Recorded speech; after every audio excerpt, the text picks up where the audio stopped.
What is up? I'm over here typing, having fun, doing some things. Hey, wait a minute. I wanna start this thing off right. This is how we're gonna be starting off. Some of the stuff I be seeing on Facebook. Look at this. What was she thinking?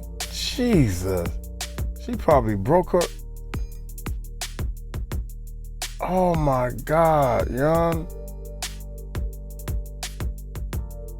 I think she broke something.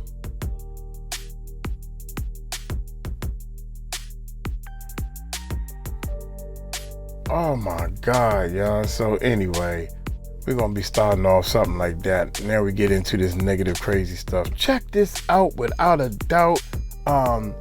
Melina King, we are back at her channel, man, every now and then, because she got the transcripts. She coming straight with no chasers. She talking about the guy that actually been in the courtroom almost every day. Oh, she putting it down. She dropping it like it's hot. Hey, Diddy own Texas. Diddy own Texas just blew up his defense. Jury left in shock. On day 16. Y'all hit that subscribe button, hit that bell, baby. Day 16th. Hey, let's check this bad boy. Scene of the U.S. versus Sean Combs trial. Things were heating up. Yesterday, there was a woman who began speaking before the jury came in, saying, "Diddy, they're out to get you." She was summarily removed. There was some other talk. We may have more on this later, but there were two main witnesses yesterday. One was Eddie Garcia. He was the one who asked for immunity, and it became clear why. Basically, he asked, or he says that Combs and Christina Coram talked him into it, but he ended up taking $100,000 cash out of a cash counter in a LA condo unit to disappear the video of Combs assaulting Cassie Ventura. This is going to be pushed as obstruction of justice pretty clearly. But they didn't draw the point on there. They just got his testimony. Same thing with this CFO of various Combs entities known as Derek Ferguson. He actually said some praiseworthy things, particularly on cross, but even on some on direct, about the Combs enterprises. But the whole point of his testimony was to point to a particular transaction involving the company that owns, the LLC that owns or owned Combs' Alpine, New Jersey house. There was a mysterious $20,000 in and a $20,000 out. Reginald Ventura was mentioned. That's the father of Cassie Ventura. And if listeners will remember that Combs, in a fit of pique, called up Cassie's parents and said he was going to release the sex tape unless they paid him $20,000, which honestly he didn't need. This was actually one of the most mean-spirited things that's been testified to. He then later returned the money. So they basically showed. So there's another predicate, another RICO predicate, extortion. Now, the big witness coming up is Jane. That's a pseudonym, and we respect that, for the record, as we did in the first case, absent errors by presentation. Jane will be testifying from late today through Thursday, Friday, and into Monday, and then there'll be cross-examination.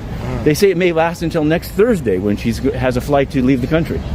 So is that their last witness? I think that there's some other things they're going to need to nail down, travel records of the escorts, etc. But we're on it. We're all over it, and we may have more to say.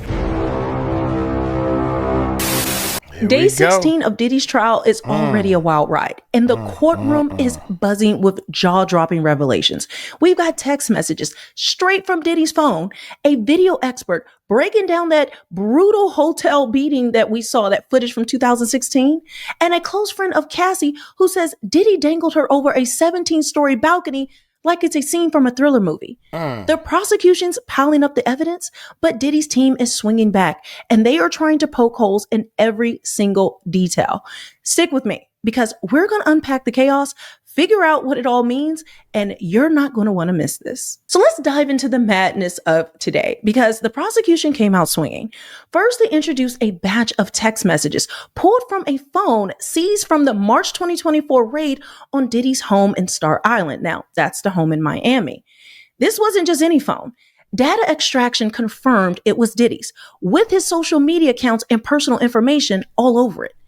The texts between Diddy and his associate D-Rock are straight up disturbing. In one, Diddy says, act like I'm not effing with her, likely talking about Cassie Ventura, his ex-girlfriend, which is the central figure in this case. Wow. D-Rock replies, I told everyone a fight broke out at the club. She won't tell nobody. I'll call you later. Another text has Diddy asking, does her black eye still look crazy? With D-Rock saying, she's right here, blowing your phone up. These messages scream control. Diddy allegedly used D-Rock to manipulate Cassie, cover up incidents, and keep her in check. It was like he was running a playbook to mess with her head, not just dating her or her boss. Now, these texts didn't slide into evidence easily. Diddy's defense, led by Brian Steele, fought for 3 days to exclude them, arguing that they were too damaging. And I think they possibly could be. I mean, why argue something for 3 days unless you know it's going to be damning? They show Diddy orchestrating a narrative, making sure Cassie stayed under his thumb. Now, the prosecution's using these to prove a pattern of psychological manipulation, where Diddy's team wasn't just loyal, they were complicit in everything that he did. Next up was Frank Piazza. Now, he's a forensic video expert who has testified in over 50 trials and charges $295 an hour. He's worked for the Southern District of New York over 100 times, though 75% of his work is for defense teams. So he's no prosecution puppet. His job was to authenticate the March 5th, 2016 Intercontinental Hotel surveillance video. The one, like we keep mentioning, where Diddy's seen chasing Cassie, throwing her to the ground, kicking her, and dragging her back, all while wearing a towel. Piazza analyzed both the hotel's footage and a cell phone video, likely shot by security guard Israel Flores, who happened to be the original, like the first witness in this case. But the footage was shot on an iPhone 6. So basically the security video was playing on a screen and he's filming the security video with his iPhone 6. He walked the jury through every frame, explaining why the video looked so glitchy. The hotel's cameras were motion activated, only recording when there was movement, which caused all of these timestamp gaps, like jumping from 11:13 to 11:17 suddenly. Now, some clips played too fast. Only 22 of the 30 frames per second were captured, but Piazza fixed that speed. The pixelation, that's from a corrupted video stream, not tampering. But that is what the defense was trying to paint, that this video can't really be taken seriously, or we don't know how it was manipulated because of the timestamp differences, because of the frame rates. Like nothing was matching up. But of course, damn that. What you ain't got to match up for my eyes to tell. That ain't no AI. That ain't damn that. Damn that, Puffy. Y'all can say it ain't whatever you want to say. You know what you did, piece of trash. Oh, my bad, y'all. Here we go. Expert had an explanation for all of this and showed how he actually corrected this and showed that this was an authentic video. He was blunt. He says the video accurately depicts what happened. No edits, no manipulation. He pointed out key moments. Diddy kicking Cassie, dragging her, captured from the lobby, elevator, and the hallway angles. The prosecution had him add black screens to mark timestamp skips so the jury wouldn't think it was like one nonstop attack. So the video that we've seen, that's not the full video. Okay. This is what Diddy's team was trying to fight to actually have this video excluded from the trial because they said it was sped up. The timestamps were wrong. And the judge still allowed it because it's been authenticated by experts.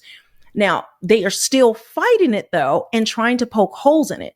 But I think it's kind of crazy to do that because, like, even if there's like the timestamp or, there's technology issues, it's him doing this. He actually apologized. He made an apology video on Instagram, if you guys remember, saying that it was him, that he was sorry for what he did.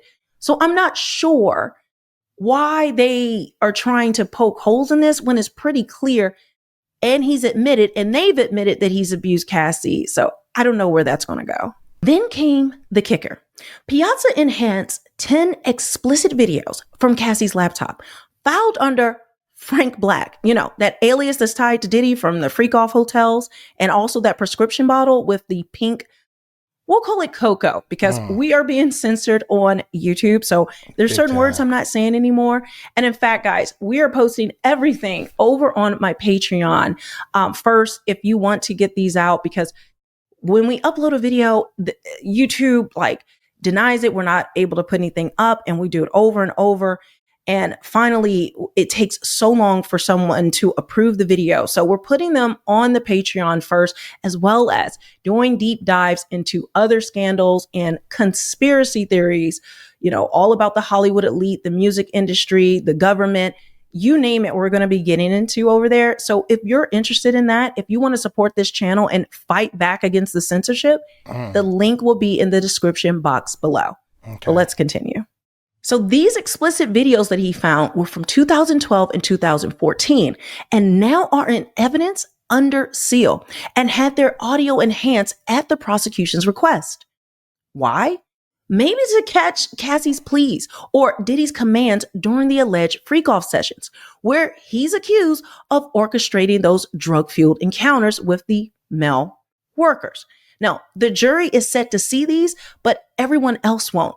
But I think it's going to hit them like a sledgehammer seeing these actual freak-offs, especially with the details that we know about the peeing in Cassie's mouth, the hours-long sessions, bleeding. It was just a lot, and it's pretty gross. And I think it's going to be quite traumatic for some of those jury members.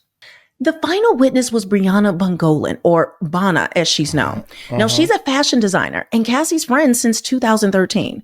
She met Cassie at a streetwear company, bonding over fashion collabs at Young and Reckless. Now, her testimony was harrowing.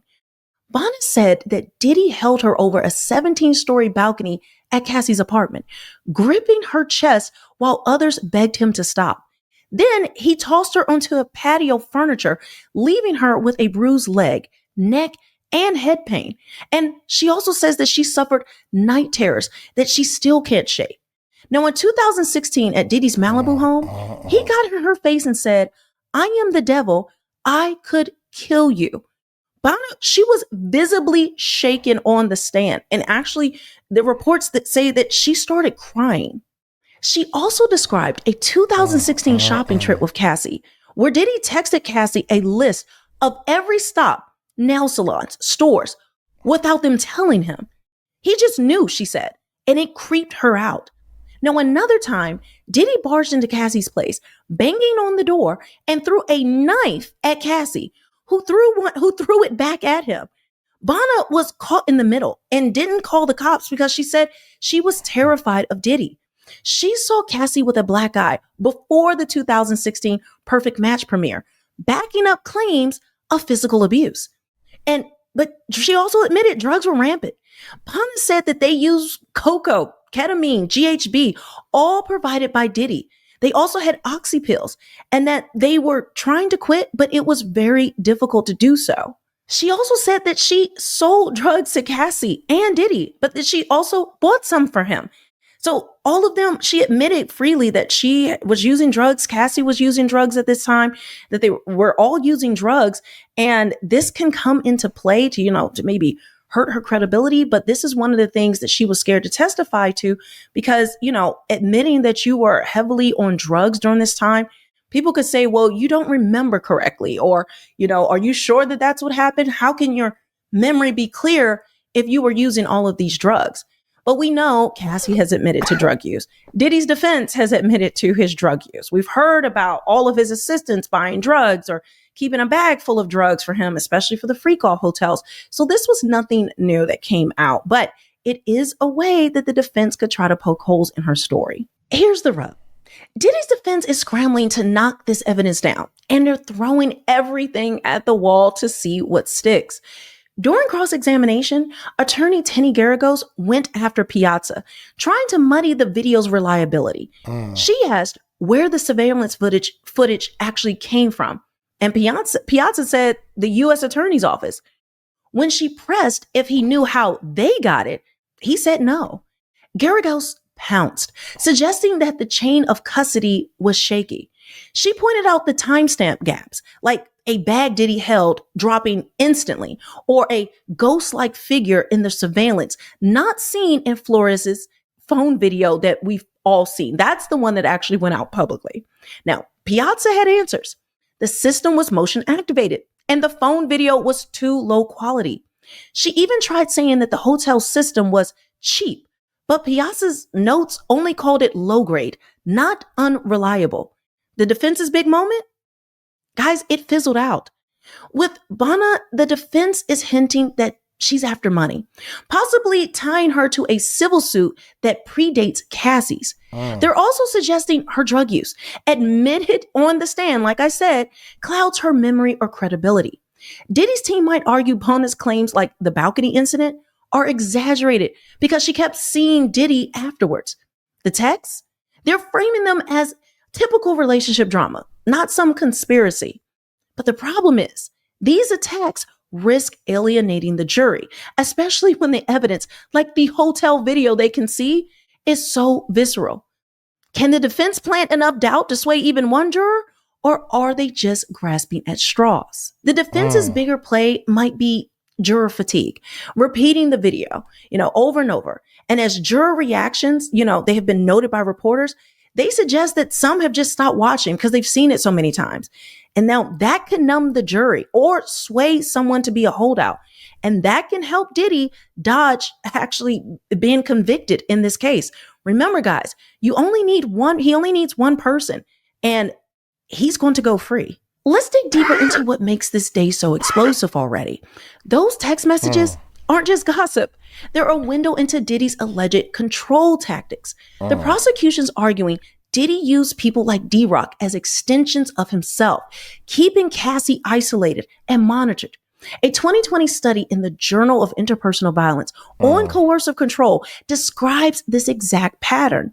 Abusers often manipulate victims' social circles to limit their freedom. D-Rock's text, like telling Cassie there was a club fight to explain her injuries, suggests he was following Diddy's script. Now, people online are speculating that Diddy's inner circle was absolutely complicit in covering up the abuse, and these texts seem to back that up.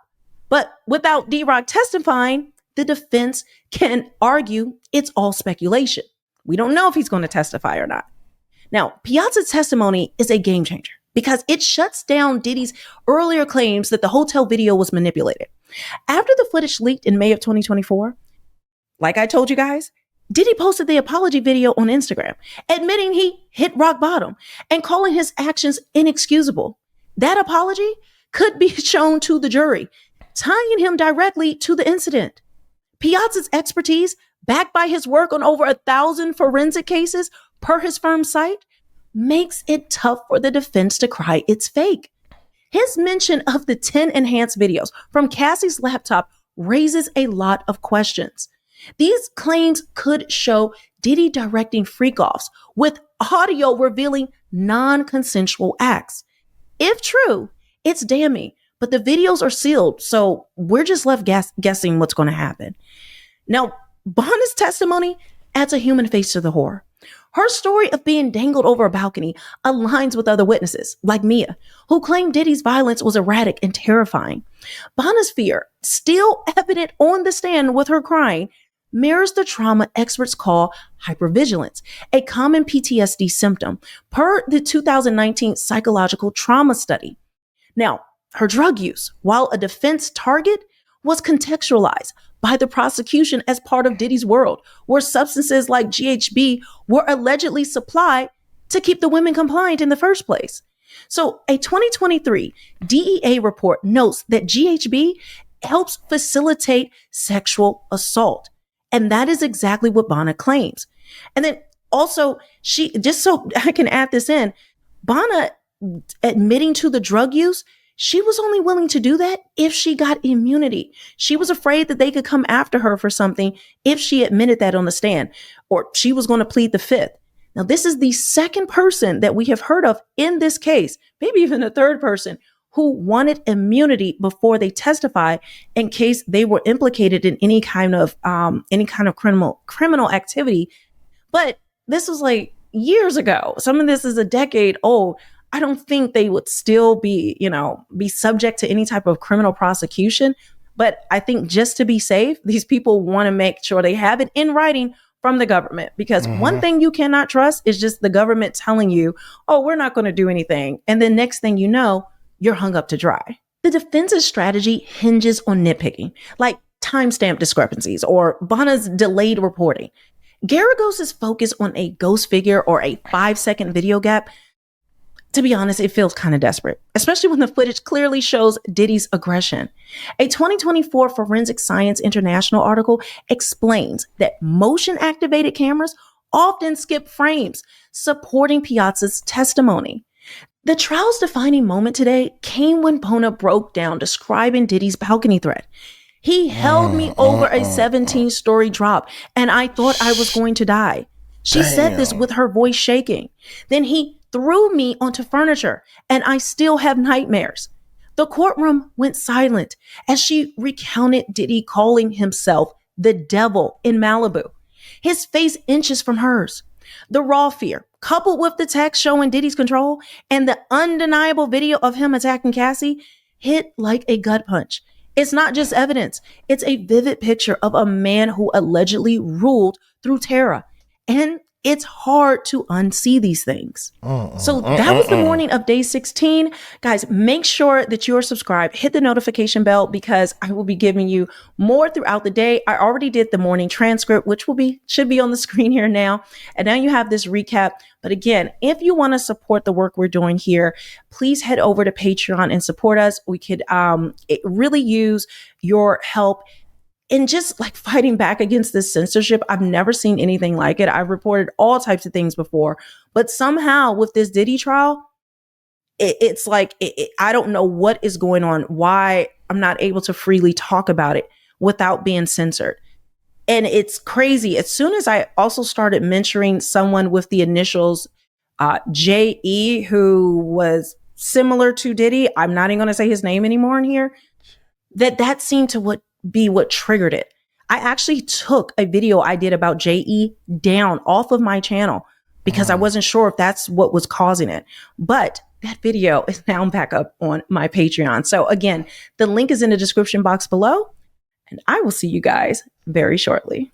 I thought we was the only one having some serious, we having some serious YouTube problems, man. YouTube, I don't know what it is, man. I'm trying not to say, maybe it's because I'm saying something about YouTube, but we still pushing and we praying, man. Dude, if Diddy, she said you only need one person out of the whole jury. Nah, that ain't all that true. All you need is one person. If that's the case, that means everybody would have been trying to find that one person to get free. Nah, dog. Beyond a reasonable doubt, they're gonna find you guilty. The thing that's tripping me out is, it's sad that a person had done all this stuff and then they're gonna turn around and say, now make sure you stick to the RICO. He's on trial for I think he's on trial for 5 things. And then they added some, I gotta look it up, man. I'm great start getting the transcripts and everything. Look here, I'm gonna get on up out of here. Hey, y'all take it light, take it slow. Tell them Uncle Mike told you so. Peace out.